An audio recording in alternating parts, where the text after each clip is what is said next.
Frank was here today and talking about his own life. I am sure there are many stories we would hear. Maybe streaking the Arlington would be one. That man loved a story as much as he loved his trusted Uniball pens and an assortment of Post-it notes. There are so many things that I could say and stories that I could tell about my dad and the impact that I saw him make on not just Collingwood, but the world in general, and the lessons that he taught us, both good and bad. Like all of us, Frank was a human being, and with that came a lifetime of good and bad decisions, happy moments and sad, and laughter and tears. And while I rarely saw Frank cry, his laugh could fill a room. As his dear friend BJ, who's known him for probably 50 years, would say, he could be an asshole, but he was our asshole. So, most of you will know that music was a driving force in Frank's life. He felt music in a way that most people do not. And since he passed, I have found myself drawn into that music and those songs. So while the Four Tops will tell us that it's the same old song with a different meaning since you've been gone, and it breaks my heart to hear it, Sam Cooke reminds me that it's been a long time coming, but I know my change gotta come. Nina Simone will tell us that it's a new dawn and a new day, and Mavis Staples reminds me that I am not alone. I have found myself finding great solace in the music that he loved so very much. While Alzheimer's quickly took Frank's ability to exist in 2024, I was blessed with one last final lucid conversation with him where I think he understood that he was facing down his mortality. While we had so many incredible conversations over the course of his life, I was honored to have that final conversation with him, and he asked me to pass along a few things, and I hope that you will indulge me so I can honor his wishes. Stephanie, where are you? I know that your relationship with Frank was vastly different from the relationship that I had with him. Your independence and fire in some ways is most like Dad's. And in my younger years, I was always in awe of the stories that Dad would tell about your adventures, about being a pioneer of the ski scene in Whistler, traveling without fear, and calling in from bars in the middle of the night because B.B. King was playing. You were Dad's personal fish story. I'm not sure if the adventures that you had were half as great as he made them out, but those stories were always told with a laugh and a smile. He knew that the role that he had in the day-to-day parenting of you was a minor one, but that didn't stop him from being amazed by who you grew into. To my brother Josh, where are you? There you go. I know that you and I don't often see eye to eye on things, but let me promise you this. While your relationship with Dad changed over the years and had many ups and downs, please know that he was immensely proud of you and your abilities and accomplishments. When his memory was slipping in and out and his perception of time was lost, I spent quite a bit of time hearing all about your accomplishments on the ski hill, the baseball field, and every other sporting endeavor you ever attempted. When I asked him one day in the hospital what it was that he really wanted from the time he had left, he said, "I'd like to see my son ski again." Kate and I often joke that our brother is the golden child.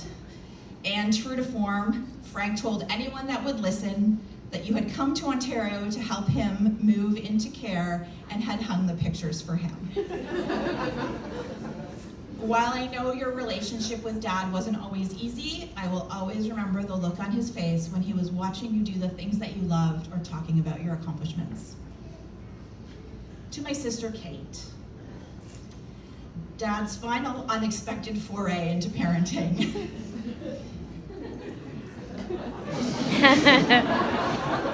Wow, was Dad ever proud of you, and not just because you decided to become a doctor, although that may have been the accomplishment that he spoke about the most in the last several years. You managed to combine Josh's athletic abilities, Stephanie's fire, and my put your head down and get it done ethic into a package that Dad was constantly impressed by. I will always remember the summers that you spent working at the marina and living on Birch Street, where you and Dad had this kind of easy relationship that I always wanted. Again, I know the last several years were difficult, but I can guarantee you that that never changed the fact that he knew that you were one of the greatest accomplishments of his life.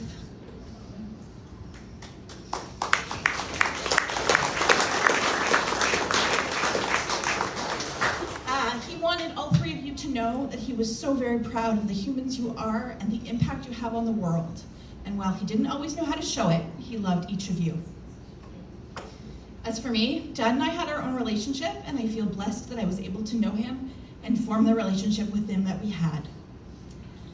To my mom, who's here, and has listened to me and Kate and Josh whine and complain and rage and cry as we moved through this whole process with Frank, while also dealing with her own complicated feelings and emotions. Thank you for making space in your life for Frank again.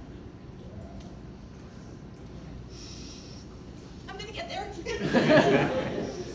I would also like to acknowledge the Jackson family. Sean, Janice, Nat, Marlon.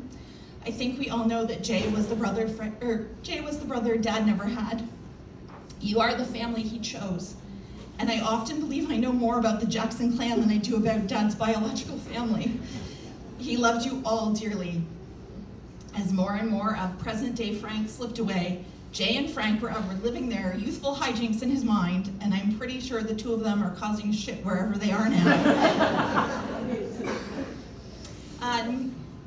Many of you know that New Orleans became a very important place to Frank in his later years. It was a late discovery in his life, but once he got a taste for it, it was in his blood. The food, the culture, and of course the music became a defining experience for Dad.